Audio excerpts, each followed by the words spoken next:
अहो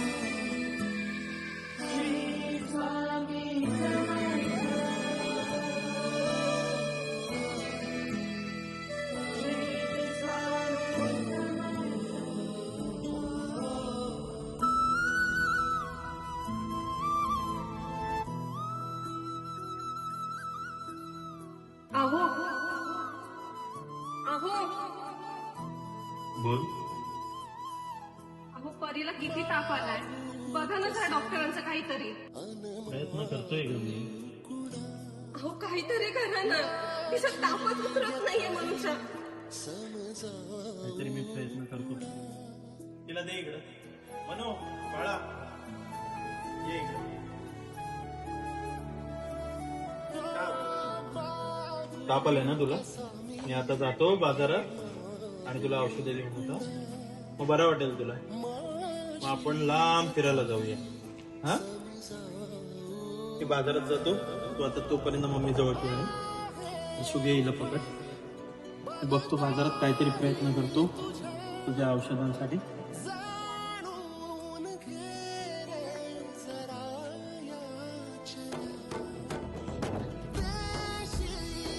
काय परिस्थिती आली माझ्यावरती. आज माझ्या मुलीला दवाखान्यात नेण्यासाठी माझ्याकडे पैसे नाहीत. तिला गोळ्या औषधं आणू शकत नाही. देवा, अशी परिस्थिती नको रे. जीव द्यायची इच्छा होते, पण माझ्या मुलीसाठी मी जगतोय. तूच आता कर रे काहीतरी.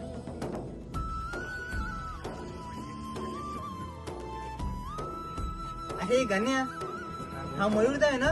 हो रे, मयूर दादा आहे. असा काय इथं बसतो? अरे हा असं बसलेला असतो नेहमी, काय बघावं ते विचारत असतो.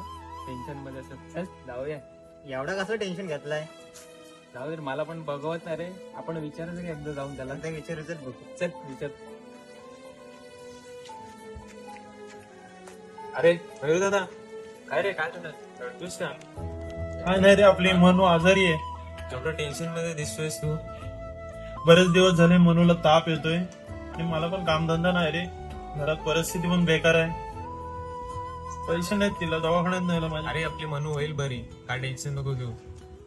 माझे काय पण माझं त्याला एक पर्याय नाही रे. काय सगळे पर्याय संपलेत माझ्याकडनं. काय करू मी? माझं एक ऐक, तू मठामध्ये जाऊन ये स्वामींची. आज गुरुवार पण आहे. तू मनू आणि वहिनी तुम्ही तिघही जाऊन या. आमच्या इथले काका पण आजारी होते, ते पण स्वामींची इथे जाऊन आले मंदिरात. स्वामी सगळं ठीक करतात रे. माझं ऐक, मी बोलतो तिच्याशी. एकदा तुम्ही जाऊन या. एकदा जाऊन ये दादा खरंच. आणि आज नेमकं गुरुवारी आहे, दर्शन पण छान होईल स्वामींचं. जाऊन ये तू. जाऊन येतो नक्की. हे बघ दादा, होईल सर्व नीट. फक्त तू स्वामींवर विश्वास ठेव. चल, येतो.